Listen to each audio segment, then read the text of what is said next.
even again, just to recall a main point, even though the Upanishads are considered part of the Vedas, and thus part of Shruti. Remember Shruti, the preeminent category of tradition, or putatively preeminent category of tradition, the category of tradition that has the most authority in terms of what can be invoked in defense of an ethical or a spiritual assertion. Even though the Upanishads are part of the Vedas in the category of Shruti, they are not always entirely consistent with other parts of the Vedas, and thus, for example, challenge in some parts of the Upanishads challenge aspects of the well-established social traditions, such as the caste system.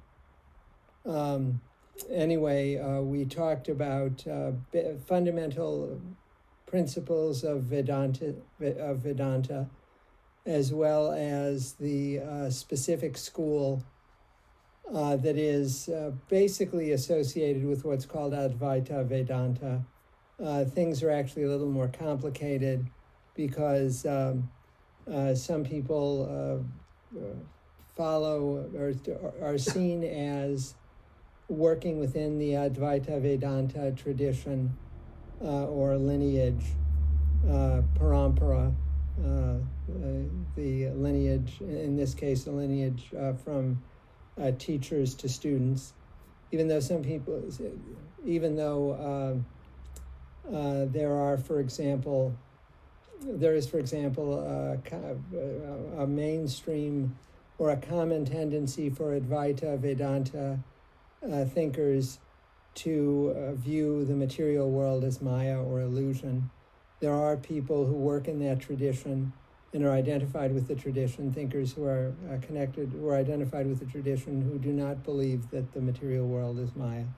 So things are a little more complicated than the schematization I'm giving, but I think it's more important to have in mind the main alternative theories, the main alternative philosophies, than it is to keep in mind, than it is to be aware of the multiple sort of minute and unexpected variations that occur within these schools. So I introduced Advaita Vedanta, as I'm going to be taking that school to be constituted in what I'm going to presuppose as the main philosophical orientation of Advaita Vedanta, which included the idea that the material world is Maya, and that Atman is Brahman, the individual soul is the spiritual absolute. We went on from there to an alternative school, Sankhya, which, while Advaita Vedanta, again, Advaita means non-dual, it's a form of monism, meaning that it accepts only a single unified ultimate reality. Sankhya is dualistic, it accepts a twofold reality, the reality of Purusha or spirit and Prakriti or matter. In addition, something I didn't mention, and I explained the view of matter, of Prakriti in Sankhya. I noted that yoga philosophy is basically the same as Sankhya, even though they're listed in the list of darshanas or philosophies, traditional Hindu philosophies. Sankhya and yoga are listed separately. They're recognized as being basically identical, except that Sankhya emphasizes abstract knowledge of principles of reality. Abstract knowledge as the key to moksha, and yoga, whereas yoga sets forth a program of meditation that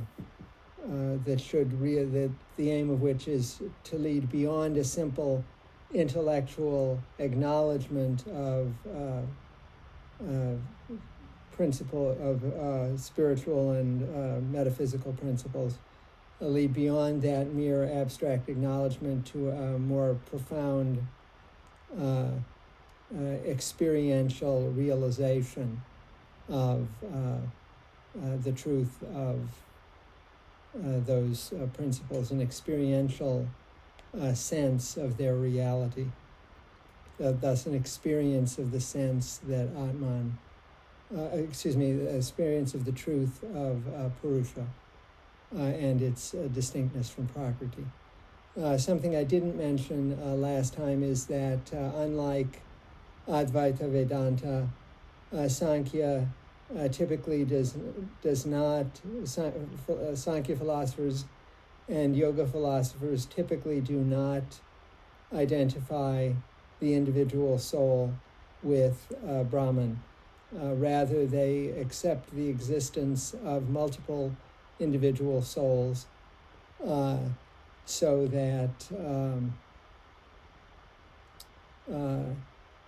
within the realm of Purusha or spirit, there are many individual Purushas. There are many individual, so whereas ultimately for Advaita Vedanta, there is no difference between me and you. And indeed, that's crucial that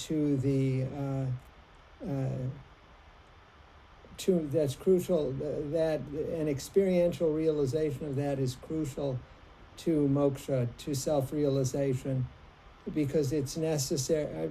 For example, if I'm not going to be envious of your achievements, if I'm not going to be covetous of the wealth of somebody, I have to understand that in terms of actual spiritual reality, in terms of Atman, there is no difference between me and that person who appears to be wealthy.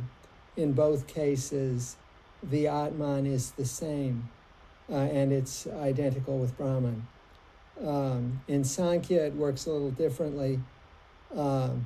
My Purusha and that wealthy person's Purusha are different, but I achieve the same sort of disinterested response to the other person's, say, wealth, because I realize that, putatively, I realize that, in fact,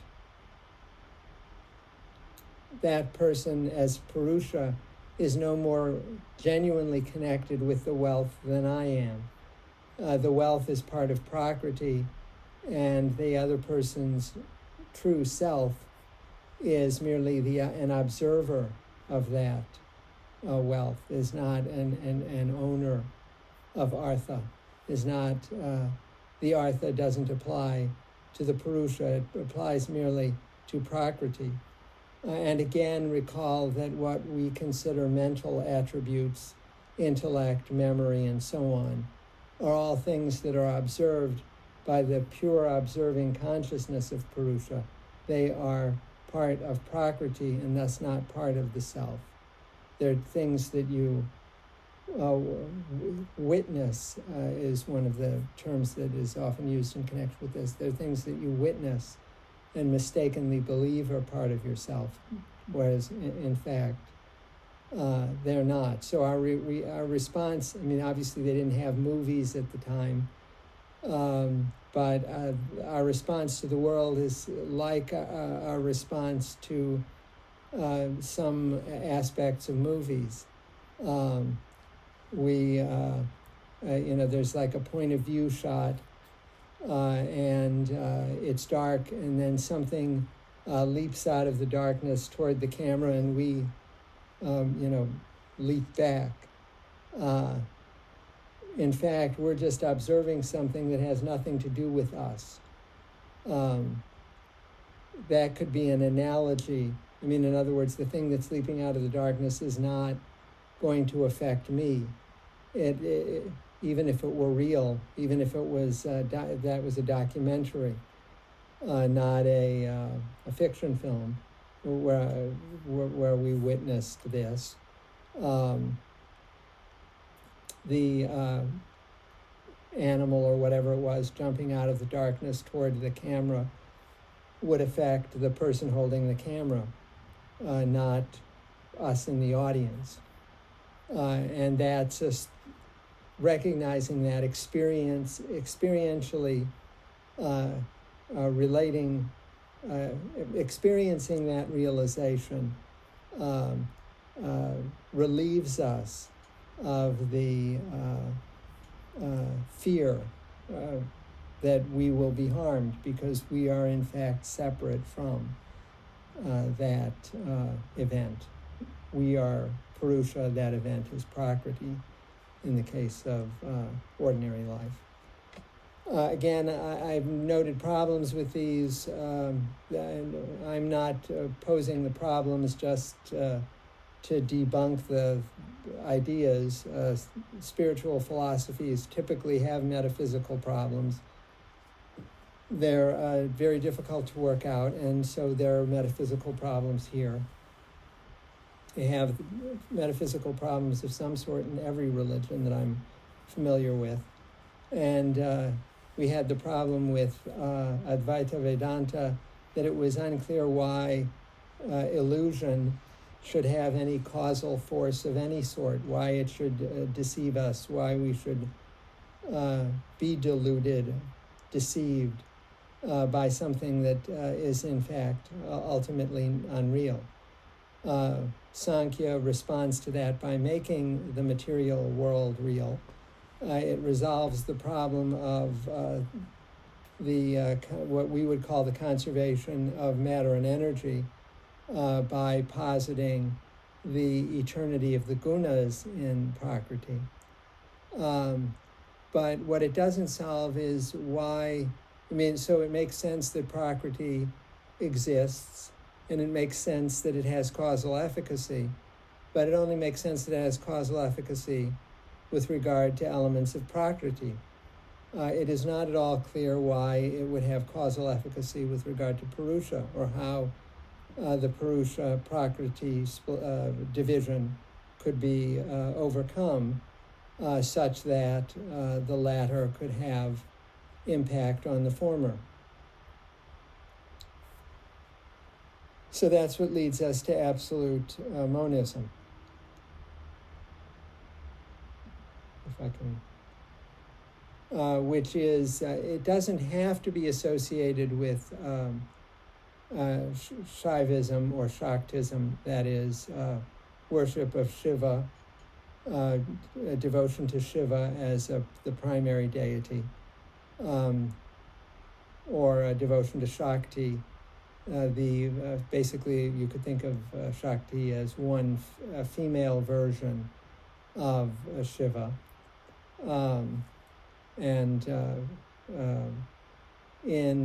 we'll talk about when we get to the pantheon, the multiple deities in philosophical Hinduism are typically seen as manifestations of one overarching, usually ultimately monistic deity, so that there's this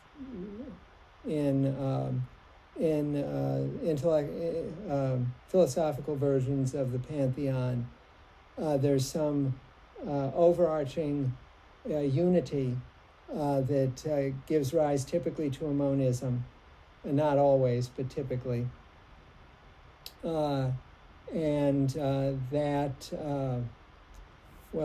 Actually, do I have guna and saguna and nirguna here? No, I don't. Well, in a little bit, I'm going to introduce the distinction between saguna, S-A-G-U-N-A, and nirguna, N-I-R-G-U-N-A, versions of a deity. Saguna means with material, with qualities, with gunas, in fact, it's the same word, with material properties or without material properties. One way of conceiving of the ultimate deity is as having two forms. One, the transcendental absolute form, which does not involve material properties. The other, a manifest form that is understood in terms of material properties. So the specific deity at issue, so whether it's Shiva or Vishnu, those are the two that are pretty much the only two ultimate deities in Hinduism. People who accept Vishnu as the ultimate all-encompassing deity are called Vaishnavites. Those who accept Shiva are Shaivites. Those who accept Shakti, again a sort of female version of Shiva, a goddess, they're called Shaktites. But they're usually identified as part of the same general group as Shaivites. That might seem a little confusing, but I think it'll be entirely clear when we get to the pantheon. They often you could say, they don't put it this way typically, but you could say that in their nirguna form, their absolute, unmanifest form, their form without any material properties, their perfected existence, you could say that then they are Brahman, if you wanted to put it that way. Whereas in a sort of representational material form, then they can be identified as Shiva, Shakti, or Vishnu. That, explaining the Saguna-Nirguna division, already suggests what absolute monism involves. Absolute monism is, again, a form of monism. There's only one thing. But the thing, the ontological reality, is not either, to use the Sankhya terminology, it is neither Purusha nor Prakriti. So again, going back to Advaita Vedanta, if you use the Sankhya terminology, then one would say that in Advaita Vedanta, Purusha exists and Prakriti does not exist. It's illusion, it's Maya. Again, in Sankhya, they both exist, but they're separate things, hence it's a dualism. In absolute monism, both Purusha and Prakriti exist, but they're the same thing. They are the, again, the sort of the spiritual form and a sort of expression of the spiritual form, a manifestation of the spiritual form. They are, you could think of it as the cognizing subject and the subject made into an object for the cognizing subject itself. It's often, an analogy that's often used is an analogy of a mirror. There's the person looking into a mirror, and then there's the reflection in the mirror. The reflection in the mirror is the same person as the one who's observing the image in the mirror, but the image in the mirror manifests an objectified version of that subjectivity. So mythologically, this is one of the reasons why Shaivism and Shaktism are identified. One sort of mythological way of talking about this is in terms of Shiva as the manifesting consciousness, and Shakti as nature, as what is manifested. And I should note that Prakriti is often referred to as nature rather than matter. It's the natural world. The difficulty with that translation is that philosophically it includes artifacts. It doesn't include only what occurs non-artifactually. It doesn't include only trees, but it includes tables also. But sort of imaginatively, the nature of the existence of reality is initially a self-cognizing deity, a consciousness, and nature. And in that case, nature is and it doesn't yet involve artifacts. It's just nature in our English language sense of what occurs without human intervention. There is a Vaishnavite version of this which also involves a division, the God-goddess division. I don't emphasize that because while the absolute monistic version of Shaivism is fairly common within Shaivite thought, is fairly mainstream, the Vaishnavite version is much less so. And in addition, the play we're going to be turning to next emphasizes the connection of absolute monism with Shaivism, as we'll see. I also want to mention that in this view of there being an ultimate deity, in the case of Shiva, that ultimate deity is often referred to as Parama Shiva, ultimate Shiva, as opposed to the more anthropomorphic mythological Shiva. And similarly for Vishnu, the other widely worshipped main Hindu deity, the anthropomorphic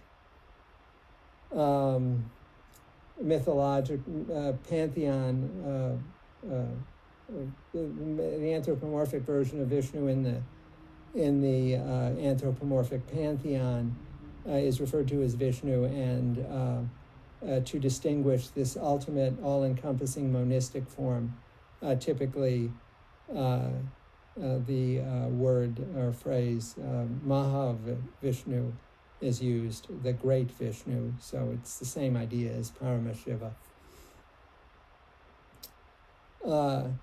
So everything is one in absolute monism, but the material world is real. It's not, the material world is a manifestation of the spiritual world. It isn't separate from and opposed to it. This has a number of consequences. One is that that absolute monists tend to stress avidya, all schools talk about avidya or ignorance. Again, vidya without the A means knowledge. Atma vidya is knowledge of the soul or the self, for example. But absolute monists stress avidya rather than maya. Ignorance, thus the view that the material diverse world is fundamentally material and diverse, when in fact fundamentally it is both spiritual and material, and indeed it is both unified and diverse. So when they do use the word maya, but maya is the illusion of ignorance. It's the illusion we have that souls are completely, atmans are completely separate from one another. There is reality there, but again, it's the reality of manifestation. I'll go on to the yoga and tantricism in a second, but one consequence of this is that the absolute monism tends to adopt a view of the Atman that makes it both individual and identified with Brahman. And specifically it does this by what you might call a part-whole of interpretation of the idea that Atman is Brahman. An individual soul or Atman cannot be identified with the whole of Brahman in this view. An individual Atman, because it is connected with manifestation, individual manifestation, is to some degree individual, is in some sense individual. But it is also at the same time integral with Brahman as an absolute. So one analogy that is often used for this sort of version of Atman as Brahman is that an Atman is like the water flowing from a river into a great ocean. The great ocean is Brahman, and Brahman comprises all of the individual, the waters of all of the individual streams that flow into it. So in one sense, the water of all those individual streams is not individual, it's part of the greater ocean. Each of them is part of Brahman, but none of them is the whole of Brahman. So, this little stream here that flows into the ocean, you wouldn't say that little stream is the totality of the ocean. Similarly, you wouldn't say that my soul, my Atman, is the whole of Brahman.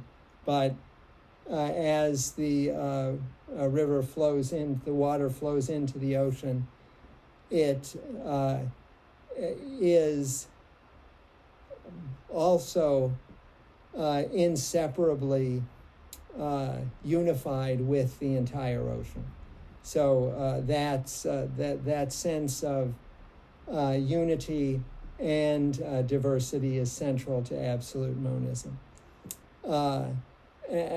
One difference in yogic practice in absolute monism is that it emphasizes or brings into prominence, more importantly, the bodily experience and emotion. Now, of course, in yoga philosophy associated with Sankhya, you certainly use the body. The asanas or postures of yoga are crucially bodily.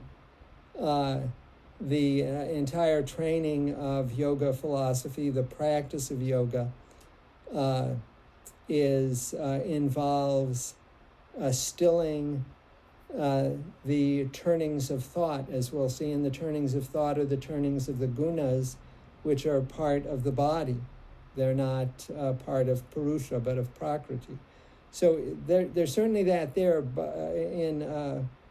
in yogic tradition. But the difference is that all of the body in that case is separate from spirituality. It's separate from Purusha, from the true self. Whereas the body is not something to be simply separated from in absolute monism. The body is, at least can be understood as spiritual as well. And one of the results of this is that there's an entire orientation in absolute monism, often referred to as tantricism, that sees various bodily experiences as potential pathways to spiritual illumination, including, for example, violations, what are considered violations of various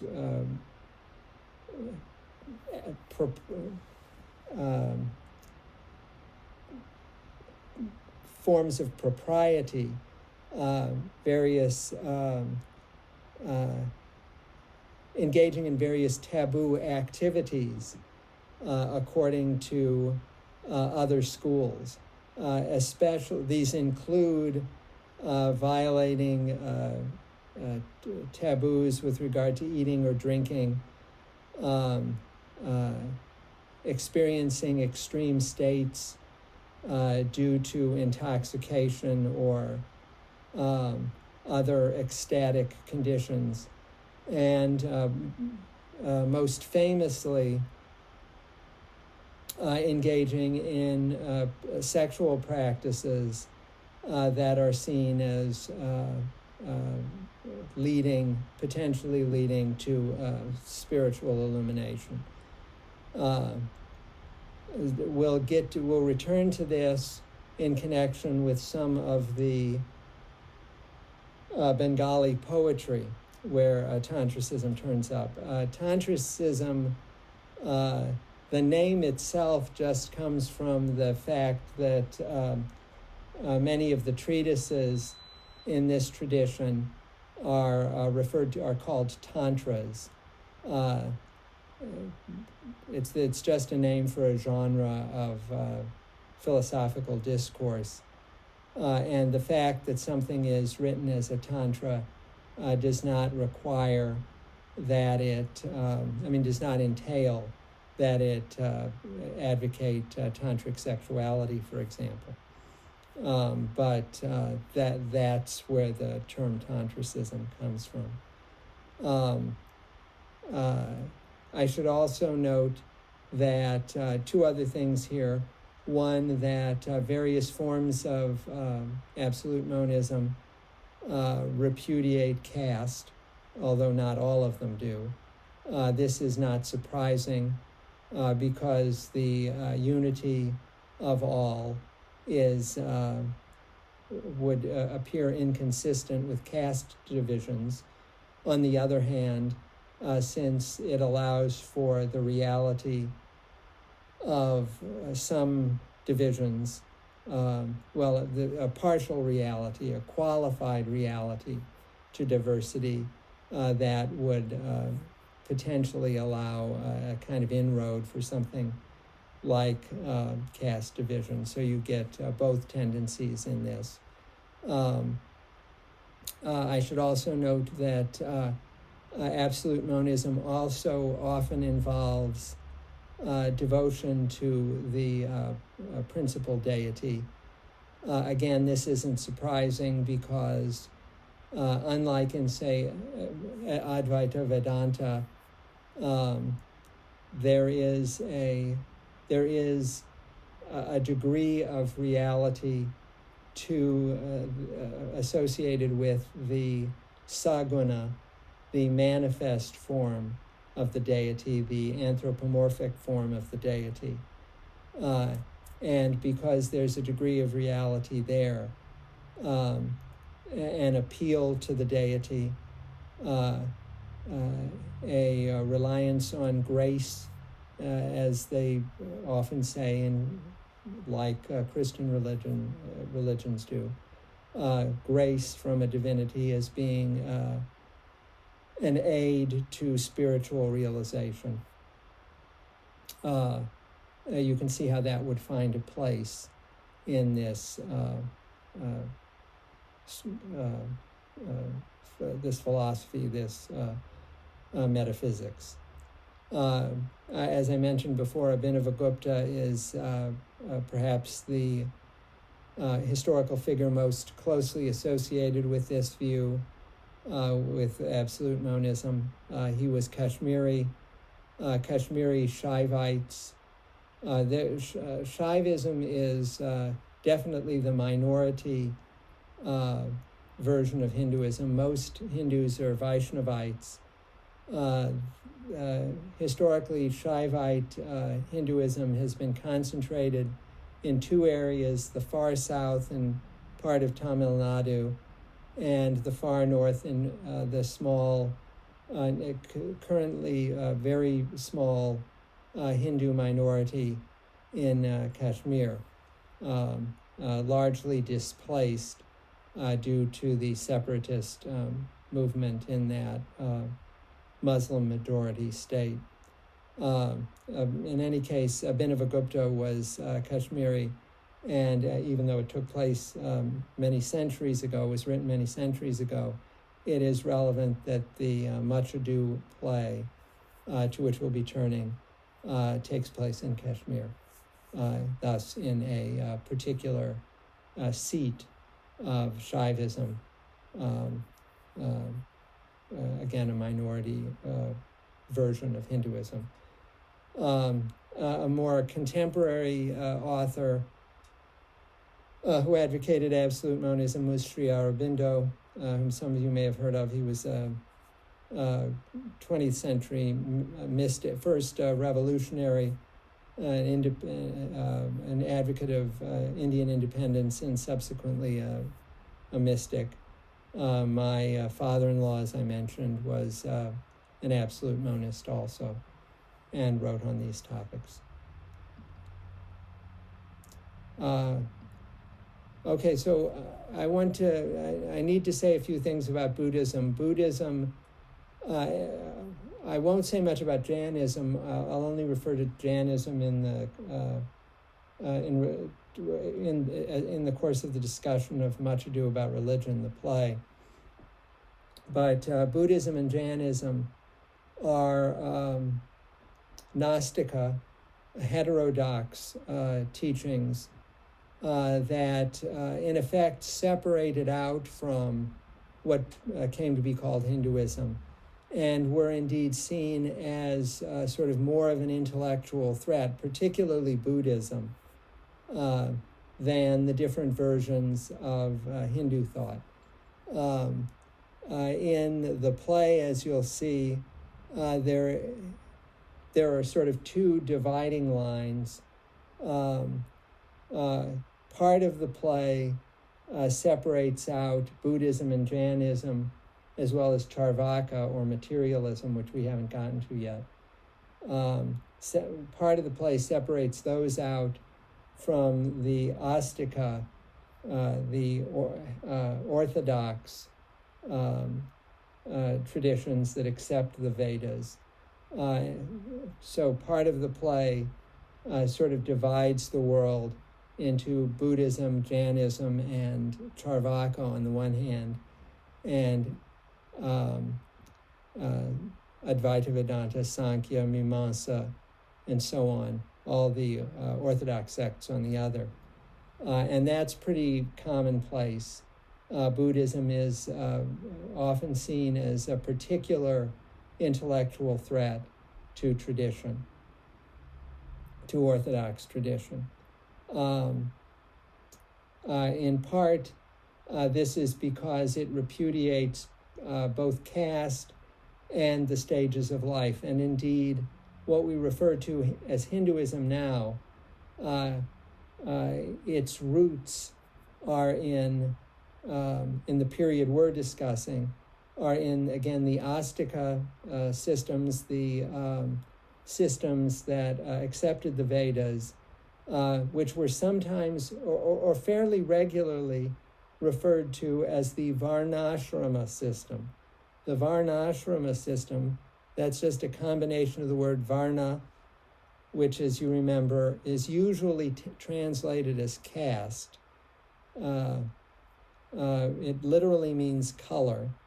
In your play, it's translated as estate, which is kind of weird, but okay.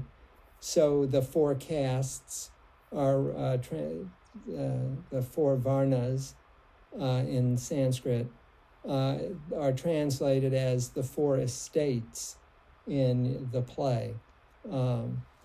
And ashrama is, again, one of those polysemous words, a word with many meanings in Sanskrit. On the one hand, it means a hermitage, a place where you go to meditate and, when you retreat to the forest in the third stage of life and so on. But it also means a stage of life. So the Varnashrama system is the system that divides the world, divides the populace into castes, and organizes one's life into stages of life. And Buddhism repudiates both. It rejects caste hierarchization, and thus the hereditary occupations set by the Varna system. And it also repudiates the ashrama system, the system of the stages of life, advocating the pursuit of self-realization at any time, not merely in later life after the householder stage. And this is, of course, related to its rejection of the Vedas, because the obligations of the Hindu, of anyone in an Astika system, in an Astika tradition, in an Orthodox tradition, accepting the Vedas, accepts that they have obligations to ancestors, to deities, to teachers, and this is what requires the centering of life on the householder stage, because it's in the householder stage that you fulfill those obligations. Okay. By the way, since I had mentioned one division in the play, I should mention that the play ends with a different division. Or it's sort of the first half of the play is this Nastika-Astika division. The second half of the play is focuses on what they consider a moral division, which is basically between the decorous or chaste or sexually regulated traditions, which include Buddhism and Jainism on the one hand, as well as all the Astika practices on the one hand, but excludes tantric absolute monism. So the black blankets and the tantric Shaivites, as represented in between the after the second act. But we'll talk about that when we get to the play. Okay, so a fundamental difference between Buddhism and all of the Astika systems is that unlike Advaita Vedanta, which identifies Atman with an absolute Brahman, and unlike Sankhya, which identifies Atman or Purusha as an eternal, unchanging self. Buddhism, the earliest version of Buddhism, the Buddhism put forth by the Buddha, stresses it achieves the same or pursues the same goal of achieving detachment from the material world, achieving a sense that one should not be distraught over over not having wealth or whatever, being deprived of things that other people apparently have. They seek to achieve this by a somewhat different means, and this is by means of the argument from what's called momentariness. In the Buddhist view, which is a sort of extension of the Advaita Vedantist view, what changes is unreal, or what changes is not, if something changes, it is not a real continuing entity. Let's put it that way. Where the Buddhists differ from Advaita Vedanta is they see what the Advaita Vedantists conceive of as a continuing Atman. They see that as continually changing. If you think of your experience, your conscious experience, and again, that observing consciousness is Purusha in Sankhya, is Atman in Advaita Vedanta. That observing consciousness, the only experience you have of that is right now.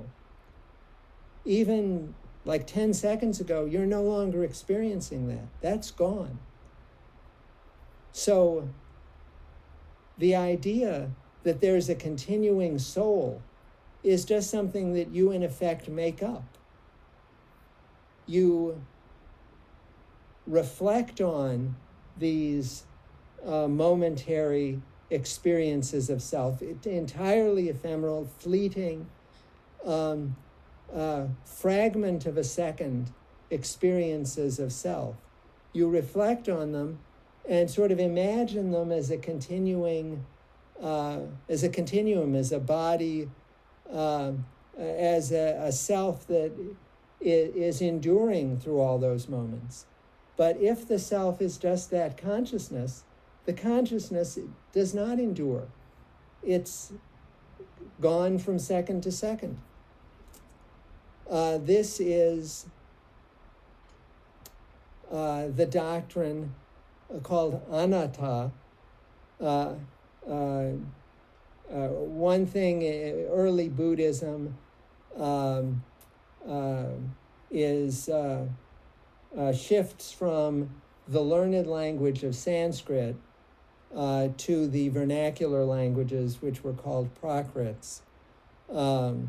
It's somewhat like the change from Church Latin to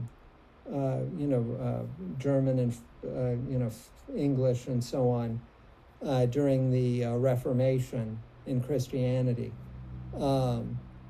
The Sanskrit had been a spoken language, but it was preserved as a learned and spiritual or religious language as the vernaculars diverged. And Buddhism, early Buddhists typically used Pali, a particular Prakrit, a particular spoken descendant of Sanskrit. And in Pali, what was Atman in Sanskrit became Atta in Pali, and An is just that negative particle. The letter A alone, if it's being added prefatory to a word beginning with a consonant, becomes AN when it is preceding a word beginning with a vowel. So Anatta is non-soul. It's usually translated as the no-soul doctrine, that there is no Atman. So this is a fundamental principle of early Buddhism, unlike the eternity of Purusha or Atman in the Astika systems. Okay, similarly, nirvana is understood in two different ways, though they're related. One way is that insofar as you're still alive, nirvana is achieved simply when you no longer feel attachment to the material world. You recognize that momentariness means that you don't have this sense of ego, this sense of an enduring self is false. Actually, there's another aspect to this. The momentariness applies to the material world also. But there you refer to this causal continuum as a continual loss, continual disappearance of what went before, with the momentary existence of the world paired with the momentary existence of consciousness, the ephemeral existence of consciousness. And this is captured in the idea that unlike this, the standard view of the world as a plenitude of enduring objects, it's actually much more like a void. It's much more like a nothing. Shunya is what it is in Sanskrit, which means zero, null. Again, void is the way it's usually translated. Buddhists do say that, of course, it isn't exactly void because there is this momentariness, but it's a lot more like a void, or shunya, than it is like a plenitude.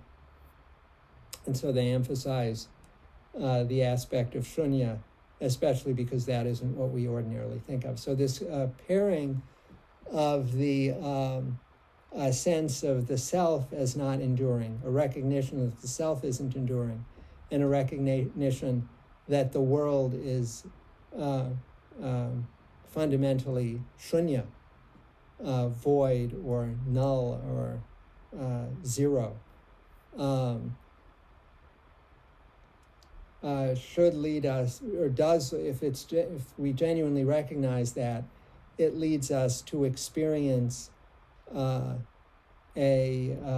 indifference to the material world. That experience of indifference is nirvana. And that's why you'll sometimes read that ordinary existence and nirvana are the same thing. They're the same thing because once you've realized that ordinary existence is momentary existence in the void, then that just is nirvana. The other way in which nirvana is talked about is what happens in samsara, S-A-M-S-A-R-A, which is the cycle, the worldly cycle of death and rebirth, which is the source of all suffering. Its relation to samsara is that it ends samsara. Instead of continuing with this repeated cycle of ignorance, giving rise to attachment, to false attachment, giving rise to suffering. In a common metaphor, we cross the ocean of samsara, of death and rebirth, and reach the other shore. Now, reaching the other shore makes it sound like nirvana is a place, like heaven. And in later developments of Buddhism, particularly Mahayana Buddhism, you get an idea like that,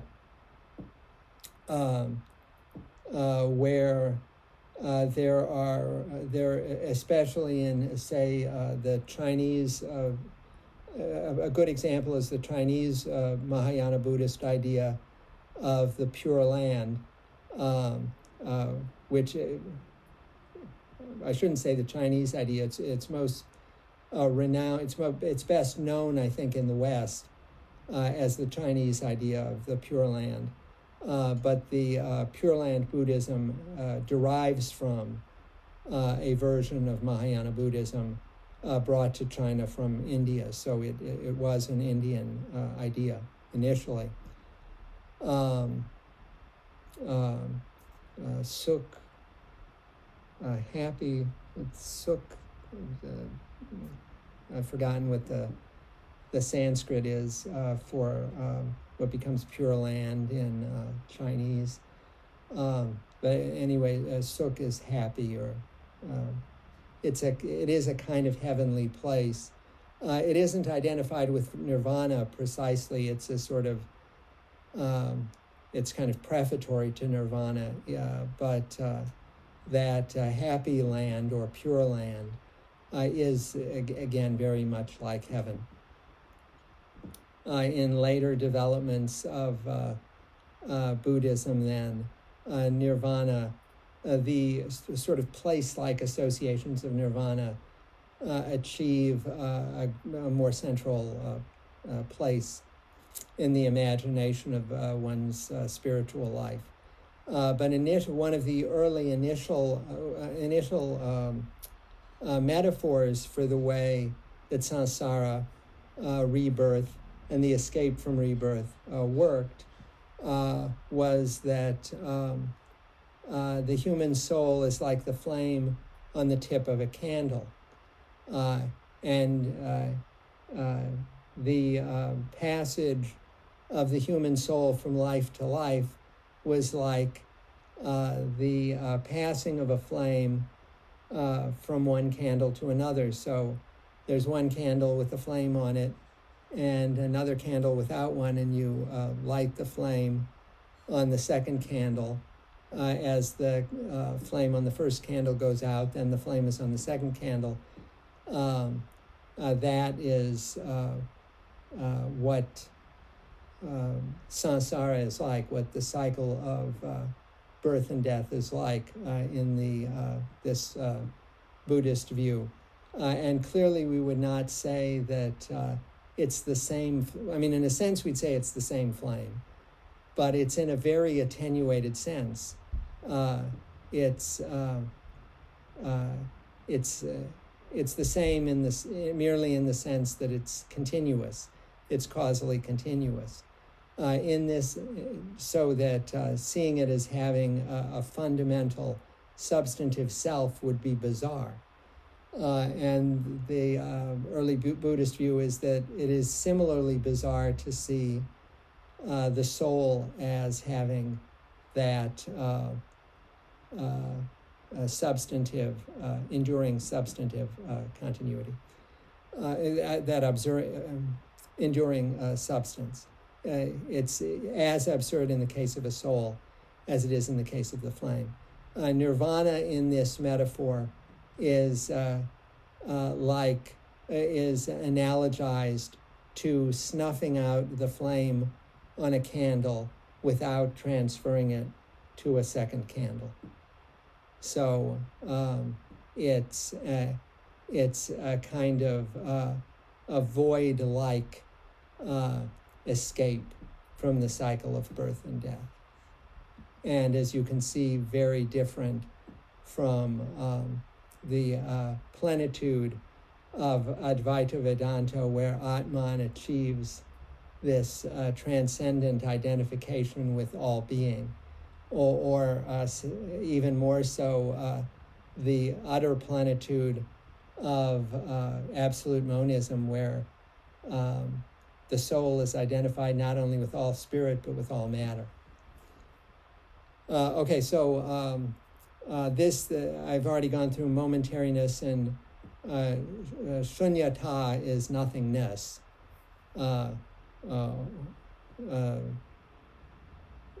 void. Shunya is void or zero. And these are the Buddhist ideas that sort of take the place of Maya in Advaita Vedanta. I'm not going to go through that. The last thing I want to mention, I've brought up that there were different schools of Buddhist thought. The largest division is between Hinayana and Mahayana, which mean Hinayana and Mahayana merely mean the small craft and the big craft. Maha, you may recall from an earlier lecture, is just etymologically related to magna, big or great in Latin.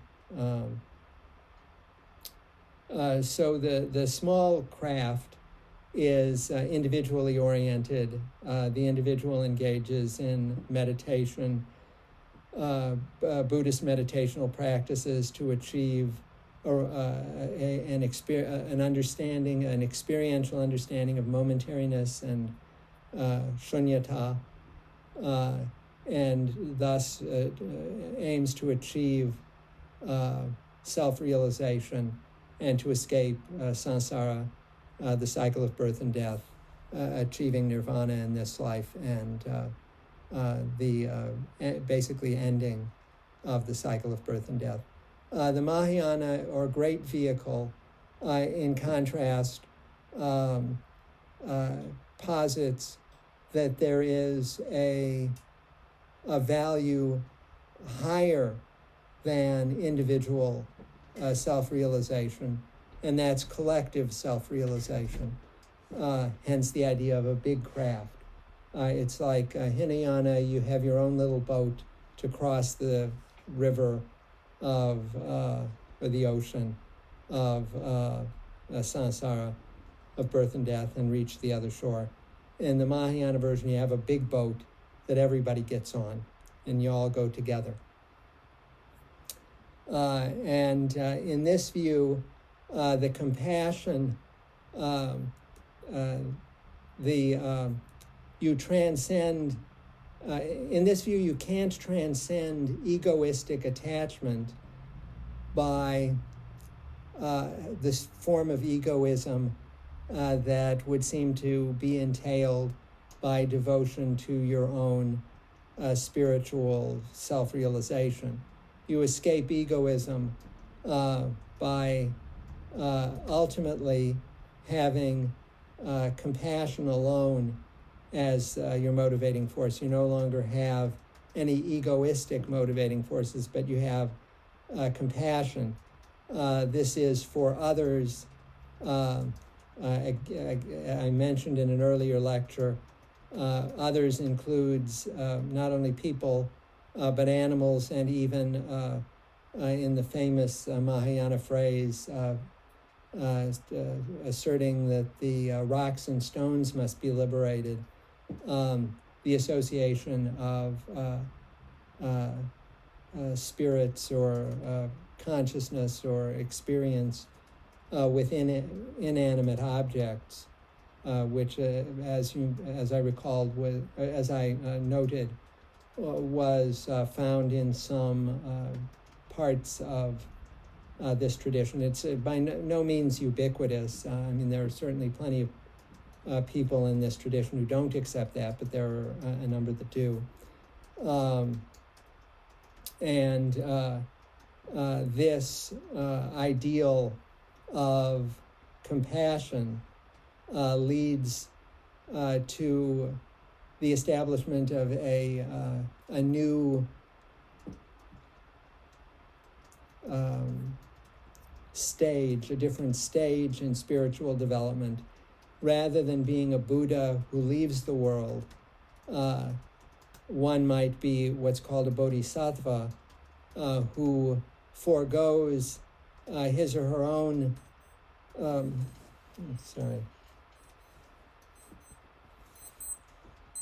who foregoes his or her own enlightenment and departure from the world, to be reborn, to aid others in achieving enlightenment. So the bodhisattva is so to speak, an enlightened being who helps others. This is also associated with the development of a conception of, in effect, grace in Buddhism. It's associated with the worship of Buddhas. Prior Buddhas become sort of divine figures who can give one spiritual grace. Again, I don't know how else to put it. Can aid one spiritually, can facilitate one's spiritual advancement in a way that's familiar from some monotheistic religions. So it develops in, this is related to the development of the Pure Land view of post-mortem life existence.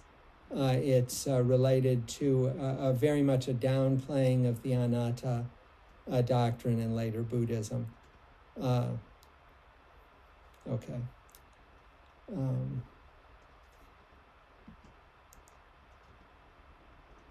And as I know, this is actually very much a deviation from early Buddhism, because in early Buddhism, one of the Buddha's most famous sermons concerned the existence, whether there is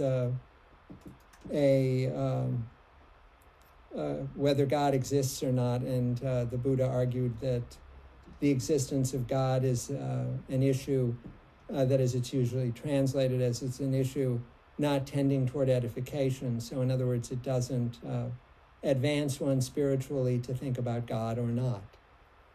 So it's basically irrelevant. It's a kind of agnosticism, which goes so far, however, as to say not only we don't know, but it doesn't matter in the least. So later developments of Buddhism are very different from this. The last thing I want to note is just that these different views that we've been examining basically cover the kind of range of possibilities that one can generate logically. So as regards Purusha and Prakriti, you can have the view that Purusha is real and Prakriti is unreal, the view that Prakriti is real and Purusha is unreal, or the view that Prakriti and Purusha are both real. If they're both real, they can either be one thing or they can be two things. And finally, neither can be real. Or it can be the case that neither is real. And these are all the darshan philosophical alternatives that you find in early Indic thought. So if Purusha is real and Prakriti is unreal, that's mainstream Advaita Vedanta. Something we haven't talked about, but that turns up in the play, is Charvaka, materialism. Charvaka says that Prakriti is real, but Purusha is not. And note that this is enabled by the fact that the conception of Prakriti includes what we would call mind. Spirit, Atman, or Purusha is distinguished from mind. The philosophical traditions here consistently associate mental attributes with materiality, like much of our own contemporary thought about the brain and the mind. Charvaka, by the way, also, Charvaka schools also, by the way, tend to reject the two, so to speak, higher goals of life. You remember in the four Purusharthas, the four goals of life, there's Kama, Artha, Dharma, and Moksha. And of course, Charvaka necessarily repudiates moksha because they don't believe in Purusha at all. So there is no issue of anything separate from Prakriti. So moksha is not a reality. I don't know about the extent to which they genuinely repudiated Dharma. Certainly some of them repudiated Dharma or ethical goals. I suspect that others did not, but we do not have a good record of Charvaka thought because most of the Charvaka treatises have not been preserved. This isn't surprising given the fact that to a great extent, I mean, when you have a manuscript culture rather than a print or electronic culture, manuscripts are preserved only to the extent that they're recopied. And the recopying tends to be taken over by, in this tradition, and in many others, tends to be, or in some others, tends to be taken over by, say, religious figures in a particular parampara or a particular lineage, which materialists didn't have. So they didn't have the sort of body of people to recopy manuscripts. And in addition, they were ill-considered by religious and political authorities. In any case, whatever they thought about Dharma, they certainly accepted Kama and Artha as two real goals of life. So anyway, Purusha is real, Advaita but not Prakriti, Advaita Vedanta. Prakriti is real but not Purusha. Charvaka, both are real but unrelated. In other words, dualism. Sankhya, both are real but they're one thing, absolute monism. Both are, neither is real. The final logical alternative is sort of what you get in Buddhism. I mean, you can't really get anyone saying that there's absolutely no reality to either one of them because it would, like, how could you say that? I mean, at least you would seem to be real in saying that. Probably the most sort of extreme version you can get of that is the idea that Purusha is merely momentary and Prakriti is more like a void than a plenitude, which is what you get in early Buddhism. So it generates the sort of logical alternatives. Atman and Brahman, you also get a series of logical alternatives, no Atman and no Brahman, Buddhism. One Atman, which is the same as Brahman. You get in Advaita Vedanta and absolute monism. Many Atmans that are eternal, which is what you get in Advaita Vedanta. Actually, I should change this. Well, I'll change it afterwards. I'll change it now. Okay, so I changed that. So no Atman, no Brahman, Buddhism. Actually also Charvaka. I should have Charvaka in there. One Atman identified with Brahman, Advaita Vedanta. Many Atmans that are eternal and distinct, Sankhya and Yoga, many Atmans that are parts of Brahman, absolute monism. And then I've already gone through the Nirguna, Saguna. Okay, so I just paused and made the change, adding Charvaka there to no Atman, no Brahman. And even though I've already gone over today and haven't yet gotten to the play, I want to read just a few passages from the Upanishads to give you an idea of how these things come from the Upanishads. So the first is verses 6 and 7 and 16 from the Isha Upanishad. He who on all beings looks as just on the self, the Atman, and on the self as on all beings. He in whom all beings have become just the Atman of the observer, the discerner. Then what delusion, what sorrow is there of him who perceives that unity? So the idea of that passage is, if you recognize that the true you, your true self, your true Atman, is no different from that of someone else. And if you recognize that someone else's true Atman is no different from your own, then you can't possibly suffer from sorrow because, say, envy, jealousy, whatever, anger, hatred.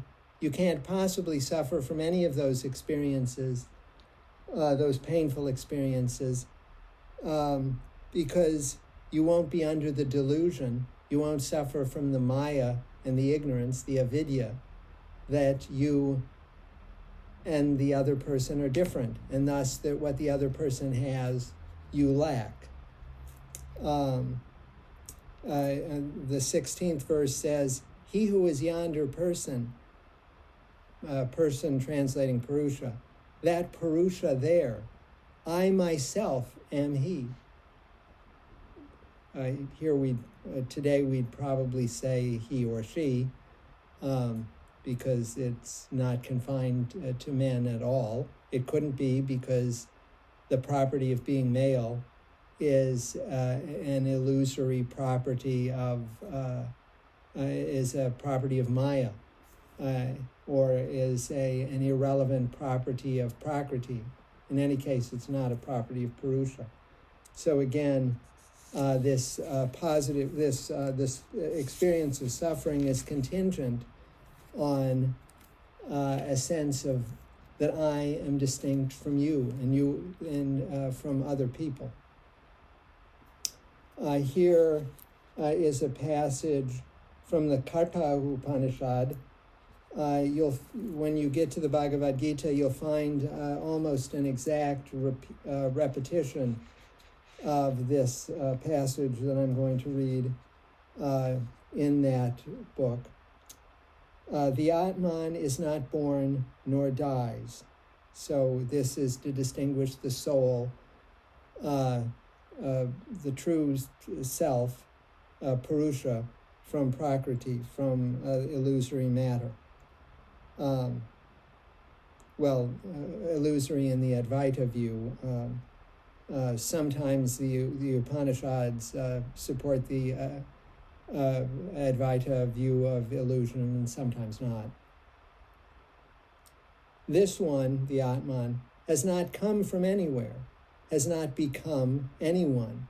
So when you were reborn, when I'm reborn, I don't become this person that you see before you on the screen. I don't become that person. I'm simply the observer of this either illusion or this confluence of causes in Prakriti and matter that again cover mind. The true self is only the observer of this. I haven't become Patrick Hogan. The self hasn't become Patrick Hogan. Unborn, constant, eternal, primeval. This one is not slain when the body is slain. If the slayer think if the slayer think to slay, if the slain think himself slain, both these do not understand. So if you think you yourself are doing anything or suffering anything in the material world, you're wrong.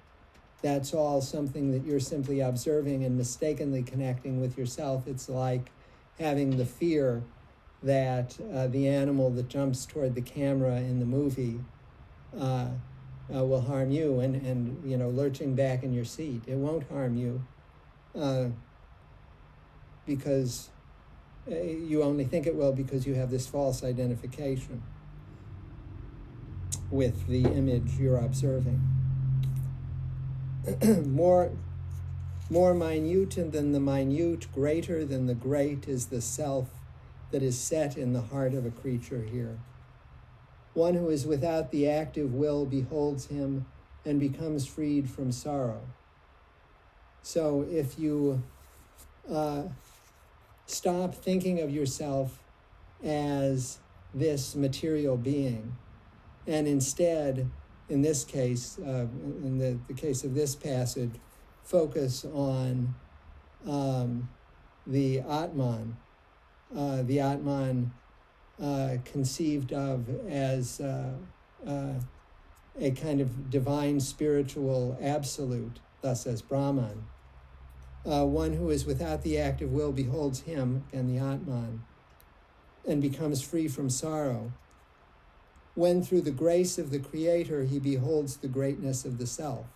So this is obviously a passage that accepts the view of a separate, of a distinct deity who can aid one in achieving self-realization, and one will become part of that deity when one dies and is no longer confined to samsara, the cycle of birth, death, and rebirth. Him who is bodiless among bodies, stable among the unstable, the great all-pervading self, on recognizing him, the wise man sorrows not. This basically repeats what we've been saying thus far. This self is not to be obtained by instruction, nor by intellect, nor by much learning. He is to be obtained only by the one whom he chooses. To such a one, that self reveals his own person. So this passage is an unusually extreme case of the view that one achieves self-realization through grace. But it's interesting here that in the earlier passage I read, it referred to a creator as a distinct entity that gives one grace. Here it refers to the Atman or the self, as giving the self itself grace.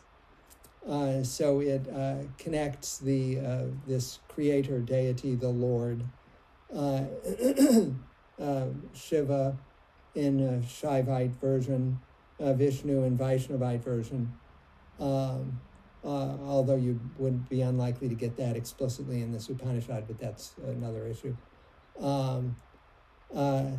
Identifying the Atman and the deity in the way that I suggested before.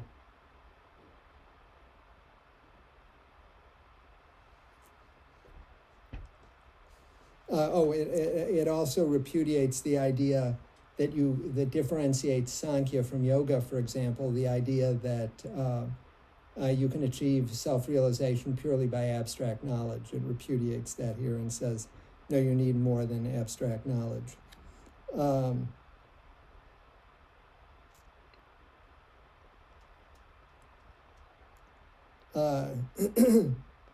It goes on, he for whom the priesthood and the nobility both are as food and death is as sauce, who really knows where he is?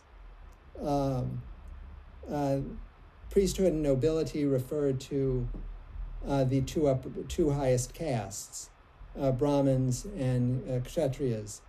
And this is one of those many anti-caste statements that you find in the Upanishads, where it indicates that making these sorts of division is relying on thinking of the material world as the real, whereas, of course, it is not the real world.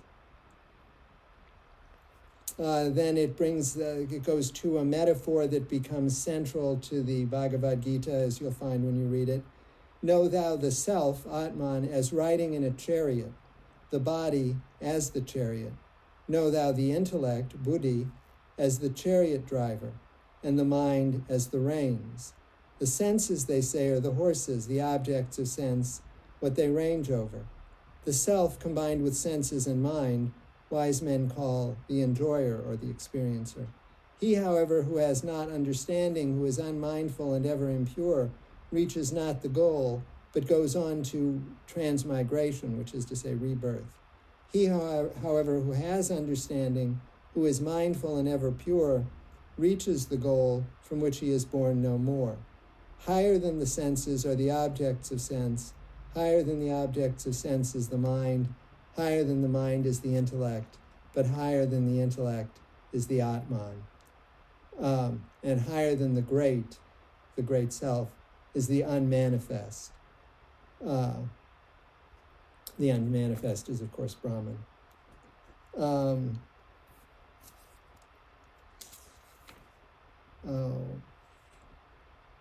Let's see, what else? So I have 54 to 55. Wow, I've gone way over time. Let me see if there's...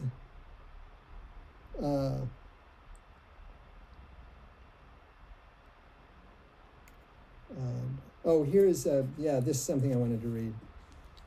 As the flowing rivers in the ocean disappear, quitting name and form, so the knower, being liberated from name and form, goes into the heavenly, the absolute Purusha, higher than high.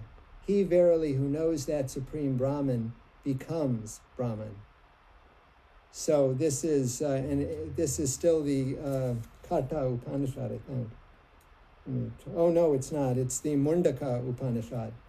And it draws on that part whole, the idea of that is common in absolute monism, the idea that the individual self is indeed Brahman, but only part of Brahman and isn't the whole of Brahman. So that's a good example of the use of that metaphor. And let me quickly...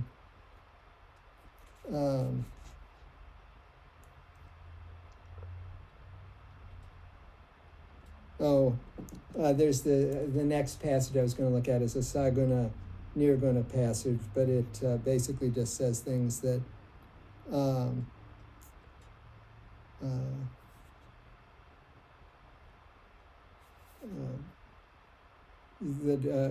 that I've already gone through, and I don't think there's a reason to use time with that. Let me take a quick look at this last one. Oh yeah.